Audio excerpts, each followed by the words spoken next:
Olá, turma linda do meu quarto ano. Olha onde nós chegamos, pessoal. Na última parte da última unidade de História. Vamos encerrar a apostila de História. Unidade 14, Negros Indígenas no Brasil Independente. Então, nós vamos terminar da 116 até a 119. Vamos ver o que aconteceu com os índios e os negros, né? Depois do Brasil Independente. Vocês, fazendo leitura da 116 até a 119, fazer alguns exercícios juntos e prestem atenção que vai ficar para vocês fazerem em casa. Terminar o exercício 1, que será um desenho, o exercício 2, que será o recorte de um anexo, e o número 3 da tarefa. Então, desenho, anexo e tarefa. Vocês vão ter que fazer isso, tá? Qualquer dúvida, chama o professor lá que ele estará de prontidão para te ajudar. Na última aula, nós vimos sobre o debate da situação indígena. Os que queriam matar, os que queriam defender. E o Pedrinho falou, né? Nossa, índio, tô achando que as coisas não vão ficar boas para você não, hein? Nossa revisãozinha, né? Desde o descobrimento até chegar no engenho de açúcar, passando pela vergonha da escravidão. Enquanto isso, na África também aconteciam invasões portuguesas, né? E o que trata a Constituição de 1824 sobre essa situação dos índios e dos negros. Vamos falar da população negra agora. Nós falamos dos indígenas. Nós vamos falar como que ficou a situação dos negros no Império, né? Pelo andar da carruagem, vocês já devem imaginar. O trabalho executado por africanos escravizados e os seus descendentes, os filhos e netos que vieram desde o século XVI, os portugueses faziam o tráfico desses trabalhadores. Todo mundo já sabe, né? Trazia lá da África para trabalhar nas fazendas. Cana-de-açúcar, na mineração, lembra? Na época da mineração? E até mesmo nas cidades, nos centros urbanos. Tinha que ter empregado. Eles não queriam pagar salário, então colocavam escravos. Durante o século XIX, na monarquia, nada mudou. Os negros continuaram empregados, escravos, com subempregos, com subserviços, tá? Sempre trabalhando em prol dos brancos. E continuava o tráfico, não parou, não mudou, ninguém tocou no assunto, ninguém tentou parar com essa vergonha de traficar gente. Ninguém defendeu eles. Por quê? Por que ninguém defendeu? Porque lá na Assembleia só tinha fazendeiro, só tinha rico, que tinha escravo e não queria abrir mão disso. A economia do Brasil era gerada em torno do escravo, porque era mão de obra escrava que tocava esse país. E os ricos não queriam abrir mão disso, né? Então eles desempenhavam funções cada vez mais diversas, tanto no campo quanto na cidade. Pessoal, tá vendo esse retângulo branco aí nessa página? Calma, depois eu vou explicar o que vocês vão fazer. Agora eu vou descobrir o que aconteceu com o senhor e com o seu povo depois da independência. Olha o que o escravizado fala para o Pedrinho, pessoal. Vai vendo, meu filho, vai vendo. Algumas cenas do cotidiano da população negra escrava no período imperial, né? Olha lá. Carregando coisas, animais, engenho, nos centros urbanos, vendendo alguma coisa, carregando.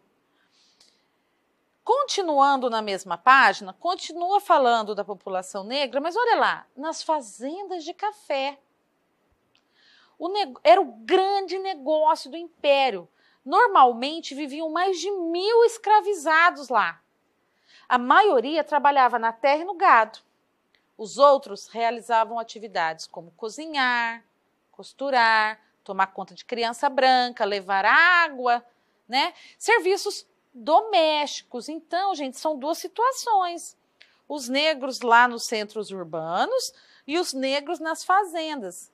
Nas fazendas tinha o pessoal que trabalhava na terra e tinha a parte que trabalhava dentro das casas, né? Das sedes das fazendas, com trabalhos domésticos, tá? Calma. Espera um pouquinho que eu já explico o que vai acontecer aqui. Tá vendo, Pedrinho? Só trabalho pesado para nós. O sofrimento continuou. Ninguém tinha coragem de enfrentar a elite para derrubar a escravidão. Qualquer governante que enfrentasse essa elite dominadora no país seria derrubado. Nossa, parece que não mudou nada, né, nos dias de hoje. Mas vamos lá. Mais algumas imagens dos escravizados trabalhando para os brancos. Olha lá que interessante. Olha aqui, eles fazendo serviços domésticos para os brancos. Olha o escravizado brincando aqui no meio de criança branca. São todas imagens do período imperial, tá? Essa página aqui, que tem os lugarzinhos em branco, que nós vamos colar o anexo, nós vamos fazer juntos. Calma aí, nós já voltamos nessa página, tá bom? A maioria dos proprietários de escravizados, principalmente ligado ao campo, ele não oferecia nenhuma oportunidade de ganho. Só que mesmo assim, tinha escravos que conseguiam comprar a sua alforria, lembra disso? Eles juntavam um dinheirinho e compravam a sua alforria. Eles se tornavam libertos, livres. Na Constituição de 1824, tem um artigo, o 179, que trata dos negros escravizados. Desde já ficam abolidos os açoites, tortura. O que falou na Constituição é que não podia mais castigar, não podia bater, não podia açoitar, mas podia ter escravo ainda, tá? Mas concedia aos cidadãos o direito de lidar com sua propriedade, tá? A Constituição falava que não podia bater, castigar. Só que a mesma Constituição falava que o dono do escravo tinha direito de agir como ele quisesse. Ué, como assim? Que Constituição é essa? Não dá para entender, né, pessoal? Os libertos eram reconhecidos como cidadãos, mas dentro daqueles limites que nós já conhecemos, né? Olha lá, os limites, ó. Renda, religião católica, tarará, tarará, tarará. Além de, olha que absurdo essa parte, pessoal. A Constituição garantia que as alforrias poderiam ser revogadas. O escravo trabalhava, dava o sangue lá, o suor, conseguia juntar o dinheiro, comprava sua carta de alforria. Oba, tô livre, não tenho mais dono. Se o ex-dono dele se achasse prejudicado, ele podia revogar. Ó, você não é mais livre não, vem pra cá porque eu tô tendo prejuízo. Hã? Como assim? Né? Então, que Constituição era essa? Defendia o que isso aqui? Era para quem essa Constituição?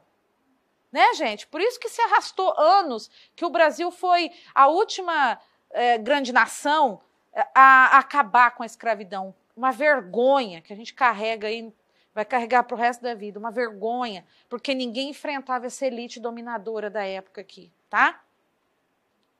Bem parecido com o que aconteceu com os indígenas. Fez a Constituição, mas não servia muito para a situação dos... Eles lavaram as mãos, tipo assim, ó, os negros e os índios que se virem, deixando nós com os privilégios. Né? Nossa, parece que está repetindo a história, professora. Sim, a história se repete, porque a gente não conhece o passado. Atividade 2. Vamos lá, que a gente vai resumir o que vocês vão fazer naqueles retângulos lá. Imagine que você foi convidada pelo Debré para ilustrar duas cenas observadas no cotidiano dos escravizados, tá? Então, vamos lá para a página 116. Tá vendo aqui? Vocês vão fazer desenhos.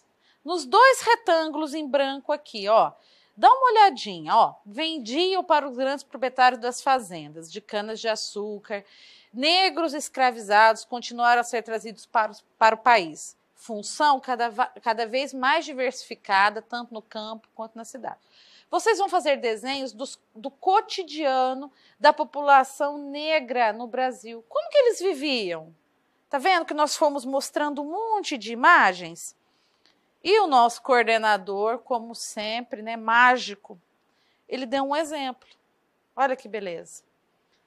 Ele ajuda tanto vocês, tem hora que a gente puxa a orelha dele, gente. Deixa que os meninos fazem sozinhos. Aí ele vai lá e e ajuda vocês desse tanto aqui, ó. Olha lá. Olha o outro desenho. Olha que bacana. É a cena de um escravizado fazendo o trabalho doméstico, ó. Ela tá cozinhando, parece que é dentro de uma cozinha, assim, pro lado de fora. Galinha tentando entrar, ela enxotando a galinha, e o cachorro ali perto, como sempre, né? Tá? Então, olha o que o nosso coordenador Ederson fez para vocês. Deu exemplo de desenho. Vamos caprichar para a gente mostrar para ele depois? Eu quero mandar esse desenho para os nossos coordenadores. Então, vamos caprichar? É o mínimo que a gente faz por eles, né, pessoal? Olha lá a parte da página 117 que a gente tem que mostrar. A gente vai mostrar o anexo e o que vocês vão colar em cada imagem. Cada imagem tem uma legenda. Nós já fizemos esse tipo de trabalho. E olha lá, vamos deixar prontinho, vamos fazer juntos isso. Por exemplo, olha lá, o número, a imagem 2. Olha, tem uma pessoinha aqui, a garota da placa. A garota da placa vai levar a legenda lá para o número 2. Olha lá. Força, garota da placa. Colocou no número 2, tá vendo? Eu vou colocar o 1 na imagem 1. O 2 já tá aqui com a garota da placa. O 3, ó, loja de barbeiros. Vou colar lá no 3. O 4, negra tatuada, tá bom? Só acompanhar a numeração e colar a legenda nas respectivas imagens. Não tem segredo. Tranquilo? Tranquilo, professora. E hoje, pessoal, como está a situação dos nossos negros e dos nossos indígenas? Mudou alguma coisa? Alguém defende eles lá no Senado? Lá na Assembleia? Essa Constituinte agora, de 1988, que nós estamos vivendo, a Constituição Cidadã, ela defende os indígenas e os negros como deveria? Isso aqui, ó, de 3 anos atrás. É um protesto, ó, manifestação. Os povos indígenas do Mato Grosso do Sul clamam por demarcação de suas terras. As terras deles são invadidas. Eles são mortos. Eles precisam lutar para se defender. Basta de genocídio. Mudou alguma coisa da época do Império até aqui? Por que vocês acham que não mudam? Será que tem algum negro representando os negros lá no Senado? Tem algum representante dele? Até tem, viu, pessoal? Tem, porque eu andei pesquisando, tem muita gente lá já defendendo, mas eles não são ouvidos como deveriam ser. E olha essa imagem aqui, que nós temos visto muito isso aqui, ó. Isso aqui é super recente, é de maio desse ano. Negros lutando, manifestando, repudiando a violência contra os afrodescendentes, né? Tudo quanto é matéria que a gente lê sobre violência urbana, a gente vê que os índices de morte dos negros é muito mais alto, é muito mais alto. Negro e pobre nesse país não tem vez. Por que será? O que está faltando? Né? Fora o preconceito, o racismo, que a gente vê aí direto.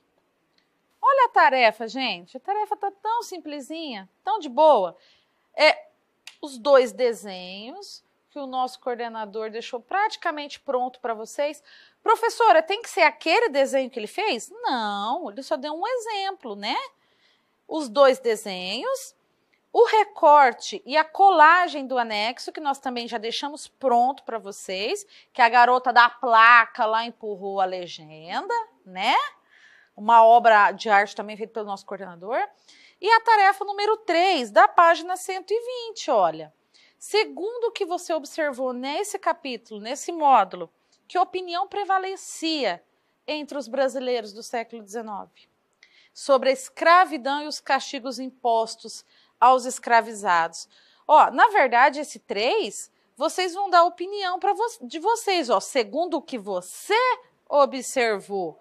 Qual a opinião? Eles concordavam com castigos? Olha lá, ó. Os brasileiros concordavam com a escravidão e com os castigos?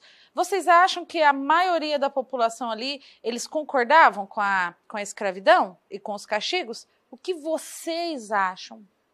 Por que será que a escravidão no Brasil demorou tanto tempo para acabar?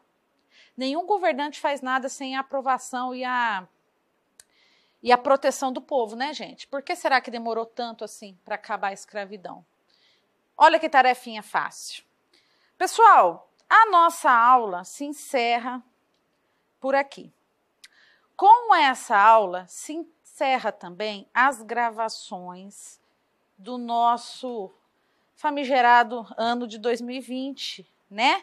Esse ano tão cheio de mudanças e desafios.